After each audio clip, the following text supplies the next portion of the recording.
Pozbierala som informácie ohľadom čínskych tajných služieb. Bude to troška dlhé, ale podľa mňa je to zaujímavé.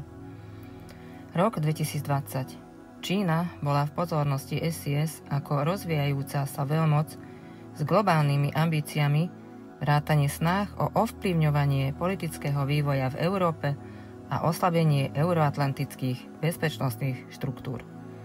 Čína v slovenskom mediálnom priestore pokračovala v úsilí zameranom na ovplyvňovanie verejnej mienky, šírenie propagandy a budovanie pozitívneho obrazu o Číne. Aktéri, konajúci v jej prospech, pripisovali vysokú dôležitosť najmä neutralizácii negatívneho mediálneho pokrytia krajiny v súvislosti so začiatkom pandémie ochorenia COVID-19.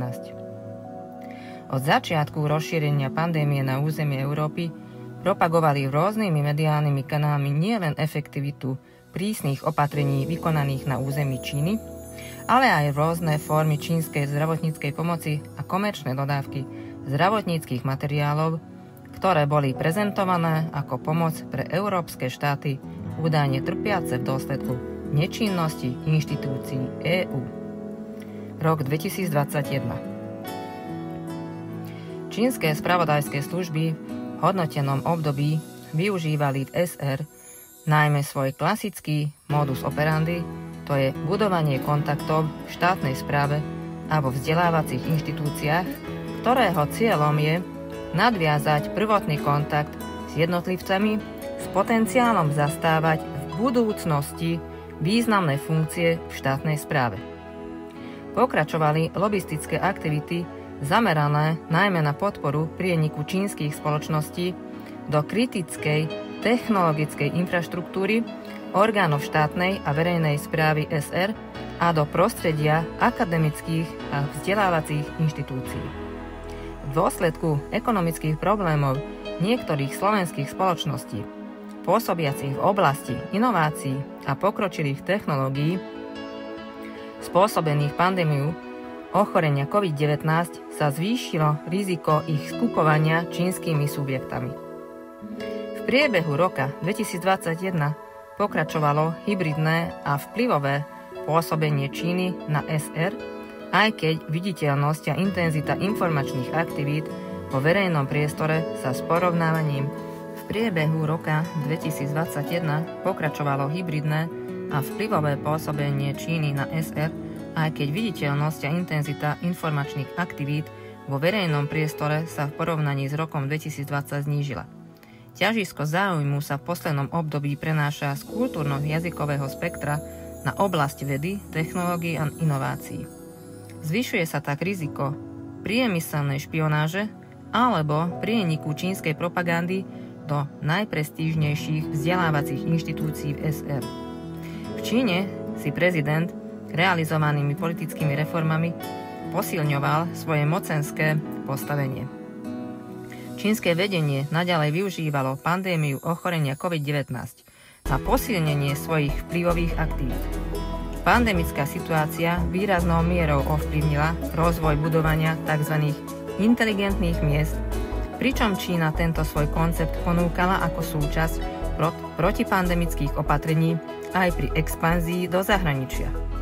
Budovanie čínskych inteligentných miest v zahraničí možno považovať za systematickú, centrálne koordinovanú vplyvovú aktivitu. Rok 2022. Pozornosť SIS sa v roku 2022 sústredila aj na aktivity príslušníkov čínskych spravodajských služieb na území SR a na činnosť subjektov, ktoré sú v súlade s čínskou legislatívou povinné s nimi spolupracovať. Čínske spravodajské služby sa v porovnaní s minulosťou viac zameriavali na aktivizáciu členov čínskych záujmových združení SR. Spravodajská pozornosť bola venovaná aj pôsobeniu tzv. Zámorských policajných servisných staníc, ktorých deklarovaným účelom je pomoc občanom ČLR žijúcim v zahraničí pri realizácii základných policajných a administratívnych úkonov. Čínska strana sa v hodnotenom období naďalej aktívne zaujímala o spoluprácu v akademickom sektore, najmä v oblasti prírodných a technických vied. ČLR sa dlhodobo usiluje napĺňať svoje zámery v rámci medzinárodných projektov Jedno pásmo, jedna cesta a vo formáte 14+1, to znamená 14 štátov strednej a východnej Európy plus Čína. Služba sa v tejto súvislosti zamerala na možné bezpečnostné dôsledky spojené s predmetnou iniciatívou. Rok 2023. ČLR pri svojej spravodajskej a vplyvovej činnosti dlhodobo využíva princíp zapájania všetkých štátnych a štátom riadených subjektov.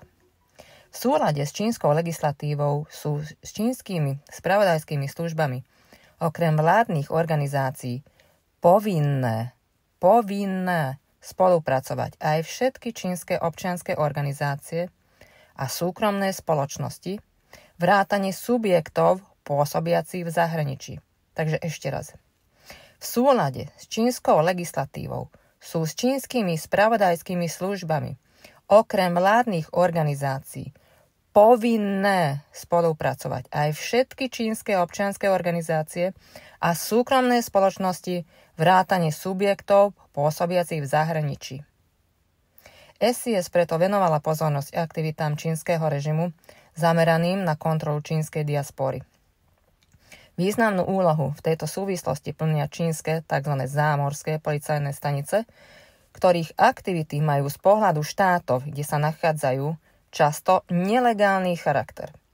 Činnosť zámorských policajných staníc je zacielená najmä na kontrolu politických oponentov alebo osôb, ktoré sú obvinené zo zločinov ideologickej povahy.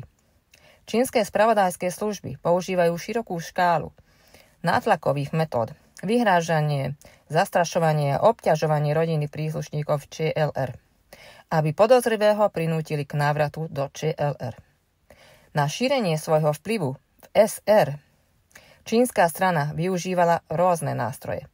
Medzi ne patrili napríklad lobbyingové aktivity významnej telekomunikačnej spoločnosti, ktorá postupovala skryto, bez účasti na oficiálnych rokovaniach s príslušnými štátnymi organizáciami. Zaznamenaný bol aj pretrvávajúci aktívny záujem čínskej strany o spoluprácu v akademickom sektore, najmä v oblasti prírodných a technických vied. Čínska strana naďalej oslovovala slovenské vzdelávacie a výskumné inštitúcie s ponukami na spoluprácu, pričom motiváciou bolo najmä získávanie finančných alebo technických prostriedkov ponúkaných ČLR.